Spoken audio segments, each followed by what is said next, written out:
बहुत समय पहले की बात है। एक बहुत ही ज्ञानी महात्मा थे। वे अलग अलग राज्य में जाकर प्रवचन दिया करते थे। एक बार महात्मा एक राज्य से प्रवचन देकर दूसरे राज्य की तरफ जा रहे थे, तो उन्हें रास्ते में सोने से सिक्कों से भरी एक थैली मिली। महात्मा तो वैरागी थे। उनके मन में मोह माया और धन की लालसा नहीं थी। उन्होंने उस सोने से भरी सिक्कों की थैली को उठाया और अपने पास रख लिया और सोचा कि इस धन का मेरे जीवन में क्या मूल्य है।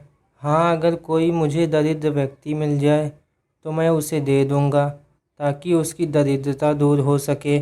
बहुत दिनों तक तलाशने के बाद भी उन महात्मा को कोई ऐसा दरिद्र व्यक्ति नहीं मिला जो उस सोने के सिक्कों के लायक हो। वो महात्मा सोचने लगे कि भगवान ने हर किसी को इतना दे दिया है कि वो अपना गुजारा कर सके और मेहनत से कमा कर खा सके। वह सोने के सिक्कों से भरी थैली को एक नदी में फेंक देंगे। ऐसा सोचकर वो नदी की तरफ चल दिए। वो जैसे ही नदी के किनारे पर पहुँचे तो उन्होंने देखा कि एक राजा अपनी बड़ी सी सेना के साथ नदी की तरफ ही आ रहा है।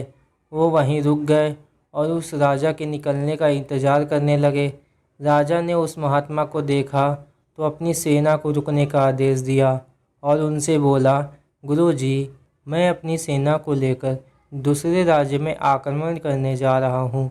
आप मुझे आशीर्वाद दें कि मैं विजयी होकर आऊँ ताकि मेरा राज्य और भी बड़ा हो सके और हमें दूसरे राज्य से बहुत सारा धन भी मिल सके। राजा की बात सुनकर वो महात्मा ने काफ़ी देर तक सोचा और उन्होंने वो सोने के सिक्कों से भरी थैली राजा के हाथ में रख दी।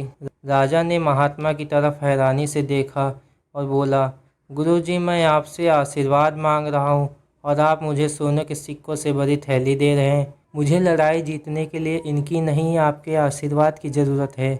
ये सोने के सिक्के देने का क्या कारण है? महात्मा बोले, ये सोने के सिक्के मुझे गिरे हुए मिले थे और उस वक्त मैंने सोचा कि मैं इन्हें ऐसे व्यक्ति को दे दूंगा जो बहुत ही दरिद्र हो, और आज जाकर आप में मुझे वो दरिद्र व्यक्ति नज़र आया और ये सिक्के मैंने आपको दे दिए। इस राज्य में आपसे बड़ा दरिद्र व्यक्ति कोई नहीं है जो सब कुछ होने के बाद भी दूसरे राज्य में आक्रमण करके वहाँ की धन संपत्ति को लूटना चाहता है।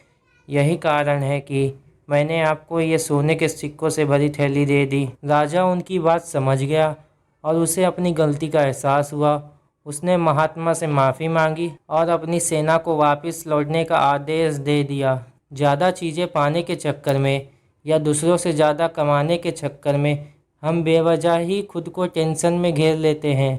हम खुद से एक बार भी नहीं पूछते हैं, क्या सच में मेरे पास जितना है वो मेरे लिए काफ़ी नहीं है? हम जितना कमा रहे हैं, अगर उससे हमारी ज़िंदगी अच्छी है और खुशियाँ भरी चल रही हैं तो हमें बेवजह के लालच में नहीं पड़ना चाहिए।